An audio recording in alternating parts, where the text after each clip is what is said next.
लाडकी बहीण योजना ई-केवायसी अशी करा. महिलांसाठी तातडीची सूचना. नाही केल्यास ₹1500 हप्ता बंद. होय, सर्वप्रथम लाडक्या बहिणींना गुगलवरती जायचंय. या ठिकाणी https://ladkibahin.maharashtra.gov.in असं तुम्हाला या ठिकाणी टाकायचं आहे. याच्यावरती इंटर करायचं आहे. जसं तुम्ही इंटर करचाल तसं तुमच्या समोर लाडकी बहीण योजनेचा पेज उघडेल.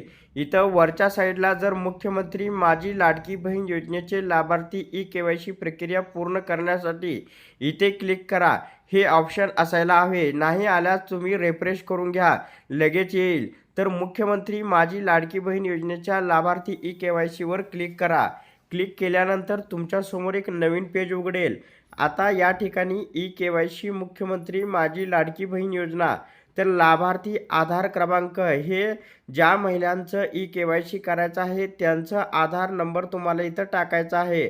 खालच्या साईडला कॅप्चा कोड टाकायचा आहे आणि मी सहमत आहे याच्यावरती टिक करायचं आहे आणि OTP पाठवावर क्लिक केल्यानंतर OTP येईल. तो OTP तुम्हाला याच्यामध्ये इंटर करायचा आहे. OTP आधार लिंक्ड मोबाईल क्रमांकावर पाठवला आहे आणि सबमिट करा. सबमिट केल्यानंतर आणखीन एक पेज उघडेल. या ठिकाणी तुम्हाला वडिलांचं किंवा पतीचा आधार क्रमांक तुम्हाला टाकायचा आहे. तर या ठिकाणी पतीचा आधार क्रमांक टाका, त्याच्यानंतर कॅप्चा कोड टाका आणि मी सहमत आहे याच्यावरती इथं क्लिक करा आणि OTP पाठवा. OTP पाठवल्यानंतर पतीच्या मोबाईल क्रमांकावरती OTP येईल. तो OTP तुम्हाला या ठिकाणी सबमिट करायचा आहे. स्क्रीनवरती आपण पाहू शकता OTP टाकायचं ऑप्शन दाखवण्यात आलेला आहे. तर OTP आधार लिंक्ड मोबाईल क्रमांकावर पाठवला आहे. याच्यावरती क्लिक केल्यानंतर पुढे तुमच्यासमोर एक नवीन पेज उघडेल. वडिलांचे पतीचं नाव या ठिकाणी दाखवलं जाईल.